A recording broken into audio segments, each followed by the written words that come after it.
Hi viewers, welcome to Mannai masala. இன்றைக்கி நம்ம செய்ய போகிற ரெசிபி என்னன்னு பார்த்தீங்கன்னா பன்னீர் மசாலா. இதுக்கு என்னென்ன தேவையான பொருட்கள் அப்படிங்கிறத இப்போ முதல்ல பார்ப்போம். இதில் 200 கிராம் பன்னீர் நான் இந்த மாதிரி ஸ்கொயர் ஷேப்பில் கட் பண்ணி வச்சுருக்கிறேன்.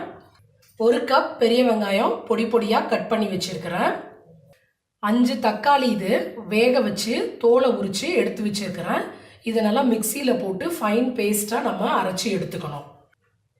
இதில் 50 கிராம் பட்டர் எடுத்து வச்சுருக்கிறேன். பட்டர் இல்லைன்னா எண்ணெயில் செய்யலாம். பட்டர் எடுத்துக்கிட்டிங்கன்னா நல்லா டேஸ்ட்டாக இருக்கும்.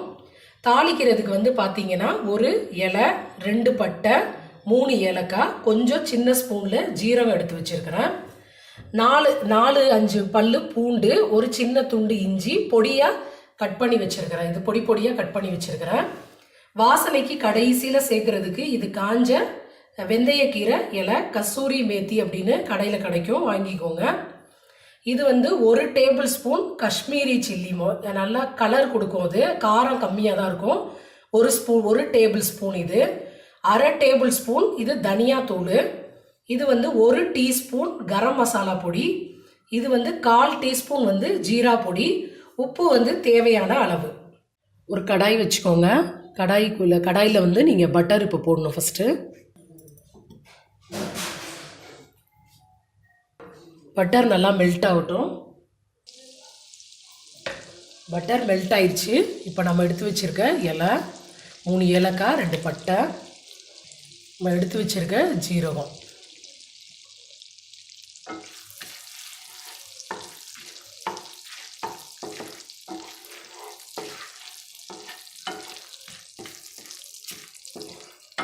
பன்னீரில் நல்லா ப்ரோட்டீன் இருக்கும்.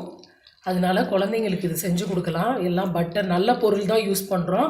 அதனால் நீங்கள் குழந்தைங்களுக்கு இது தாராளமாக செஞ்சு கொடுக்கலாம். இது சப்பாத்தி கூட பூரி கூடலாம் சாப்பிட்றதுக்கு ரொம்ப நல்லாயிருக்கும். தோசை கூட சாப்பிட்றதுக்கு நல்லாயிருக்கும். நம்ம கட் பண்ணி வச்சுருக்கிற பொடி பொடியாக அரிஞ்சு வச்சுருக்கிற இஞ்சி பூண்டு,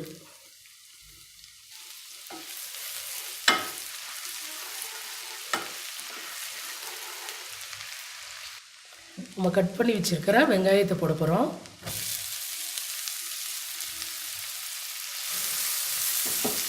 நல்லா வெங்காயத்தை வதக்கணும்.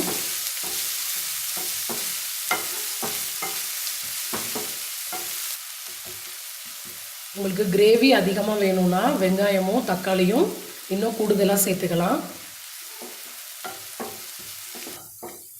வெங்காயம் நல்லா வதங்கிருச்சு. இப்போ நம்ம எடுத்து வச்சுருக்க பொடி எல்லாத்தையும் ஒன்று ஒன்றா இதில் சேர்க்கலாம். சில்லி பவுடர், தனியா பவுடர், கரம் மசாலா, ஜீரக பவுடர்.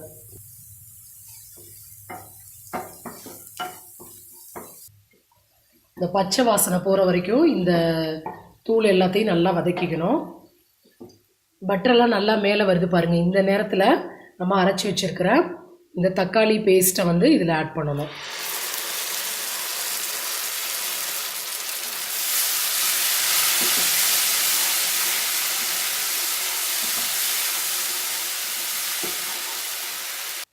நல்லா அந்த பச்சை வாசனை போகிற வரைக்கும் நல்லா வதக்கிடணும். வதக்கிட்டு கொஞ்சம் தண்ணி ஊற்றி கொதிக்க விடணும். அதுக்கப்புறம் தான் நம்ம பன்னீர் ஆட் பண்ண போகிறோம். மசாலாவுக்கு தேவையான தண்ணி ஊற்றுறேன். இப்போ உப்பு சேர்க்குறேன். மசாலாவுக்கு தேவையான உப்பு,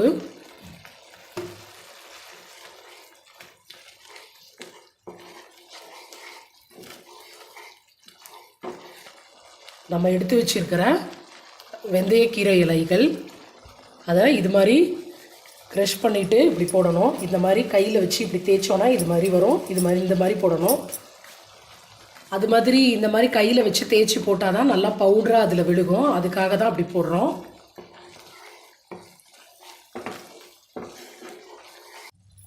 இந்த ஸ்டேஜில் ஆயிலெலாம் மேலே வந்துட்டுருக்கு. இந்த ஸ்டேஜில் நம்ம எடுத்து வச்சுருக்கிற பன்னீர் அதில் சேர்த்துடலாம். பன்னீர் போட்டு ரொம்ப நேரம் போட்டு அதை வேக விட வேணாம். இல்லைன்னா பன்னீர் ஹார்டாயிரும்.